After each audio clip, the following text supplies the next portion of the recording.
Hi and welcome to a Feral DPS Guide update. I'm still Peril Orson, Cold Barrel, and you would serve an Old Alliance and Guild Renaissance. Here to address some issues and help you find new information. You won't get specific answers that will be outdated in the next patch, but I will tell you where to go find those answers. Let's start off with some common complaints. Your guide is really fast. Yep, sure is, or the video would have been an hour long. Download it at file front and pause rewind easily. Or hit up the WoWWiki Feral DPS Guide or the original transcript on my blog for Cold Bear Report. Or make your own video, or, no offense, reroll Fury Warrior or Red Paladin. Plan for the fight. Choose your gear, spec, glyphs, and gems for the specific progression fight your guild is currently working on. Your spec, for example, is different depending on if you'll have to use Cat Swipe to AoE with. Does it matter? Is your guild having a hard time on a specific boss? Is another Feral providing leader of the pack so you can switch points around for more ferocious bite damage or survivability from Nurturing Instinct? These are the kind of questions that you need to ask yourself based on your environment. Hysteria Berserk macro. Someone quickly pointed out it'd be better to notify the DK first and Berserk only after getting the Hysteria buff. Again, don't bother the blood DK unless it's a progression fight, in which case you need to have discussed it ahead of time. This Cyclone macro is great for fights like the faction champs in TOGC. Roar and Tosk are not the solution to all gearing issues. Educate yourself about Roar's shortcomings and continue development if you want to min-max your gear for whatever raid fight your guild is currently progressing on. Roar, for example, assumes 5 combo point Savage Roars, which is not realistic. When new items like Deathbringers will come out, it'll take a few weeks until people much smarter than I have figured it out. So it'll take some time before everything is updated. Best in slot gear lists. I don't want to get off on a rant here, but these best in slot gear lists and stat weightings and all-pen numbers posts made by the top 1% of raiders cause regular players to ignore stuff that's not on the list or doesn't have the right stat, usually RPM, and then pass over a good big upgrade because doesn't have RPM on it. Posting gear lists without explaining how to use them causes people to forego upgrades. New gearing issues toward the end of the Wrath of the Lich King. Ferals would now be able to meet multiple hit, crit, RPM, and XP soft and hard caps. It's getting very complicated, and the values of various stats as you approach these caps will become skewed. For example, as you approach the RPM hard cap, the value of hit and expertise goes way up. You can either do tons of math and reading and theory crafting, or just let a calculator help you with it. Imperfect as Roar and Tasks and Simulation Craft may be. I'm lazy. You know what I'm gonna do? Your DPS algorithm will change with gear and boss mechanics and new patches. Don't take my or anyone else's word as absolute, and educate yourself on what to do when by checking many different sources and making up your own mind. The WoWWiki Feral DPS Guide page is now up and will help us pool knowledge and information. About Berserk. If you pay attention over several raid nights, you'll notice it's easy to find yourself getting used to combo points coming real easy during Berserk. Do a ferocious fight toward the end and find yourself not getting enough CPs to reapply SR and rip afterward. Be aware of Berserk running out and the approximate rate you're getting combo points at, and realize this rate can change at any second with lucky or unlucky Omino Clarity streaks. Using a ferocious fight is at best a few hundred points increase in total DPS, but can easily cause you to lose a lot more than that. It's still an ability you should use sometimes. I personally am trying to kick the ferocious fight overuse habit, but sometimes it's just a no-brainer.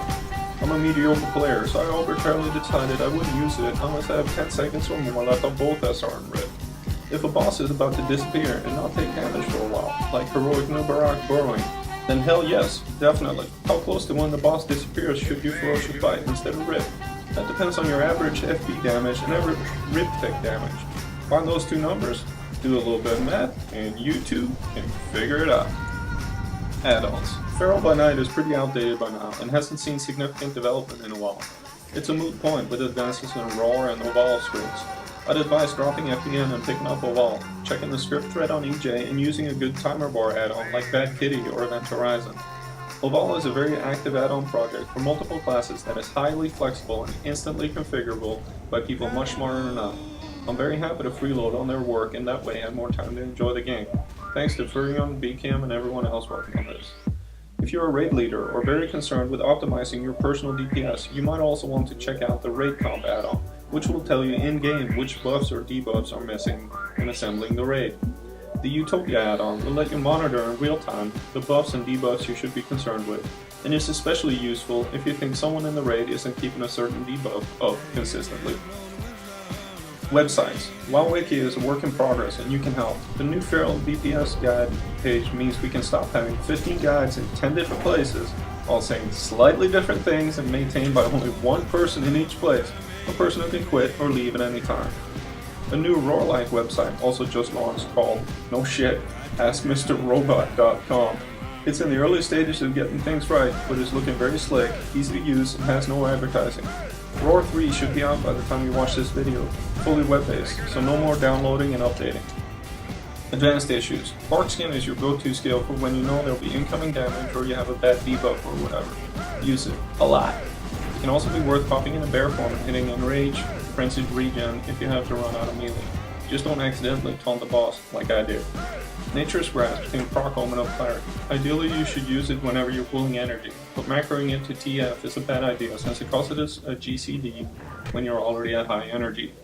Gift of the Wild is useful in some fights that have extended time away from the boss. It's got over 50% chance to give an OOC proc when you use it, so you just need to make sure you have enough time to get back into cat form and back to the boss with a full energy bar and OOC still active.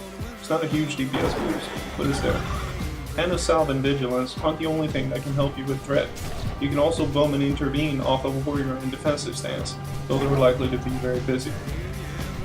Making money to support your raiding main isn't terribly hard if you plan ahead. Alchemy, jewel crafting, and enchanting can all be turned to a good profit with some work, and in the case of alchemy, it can also dramatically cut the cost of flasks, and transmuting gems saves a lot of money.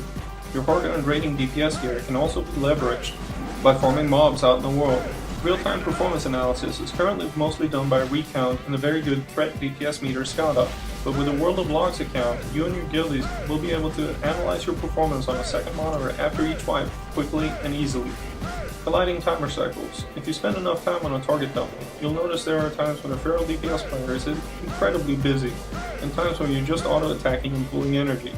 Learn to try to predict these colliding timer cycles and prevent, say, RIP and SR from getting way too close to dropping within a few seconds of each other. To work on this, count how many mistakes you make in any given 10-second interval, or you can totally nerd out and record yourself practicing and then replay it in slow motion to identify things you'd like to correct, just like professional athletes do. Target switches and buffs debuffs. The number one thing you need to keep in mind during ad waves or target switches is that you have to keep SR up. It's been a long time since I've known this, and I still mess it up. Weapon switch macros aren't terribly useful in current feral raiding, but you should at least know that they exist and will activate a GCD. Here's one that I mainly use for recovering from dying out in the open world, and also to PvP with. For more macros, check out the WoW Wiki Useful Macros for Druids page. And that's it. Don't count on any more of this since I really hate doing voiceovers. Just check WoW Wiki or Elitist Jerks or Google stuff if you need more information. Of course, that's just my opinion. I could be wrong.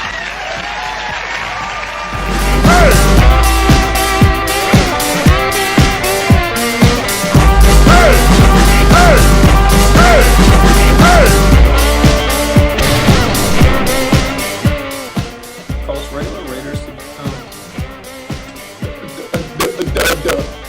and that's it. Don't count on any more of these. Just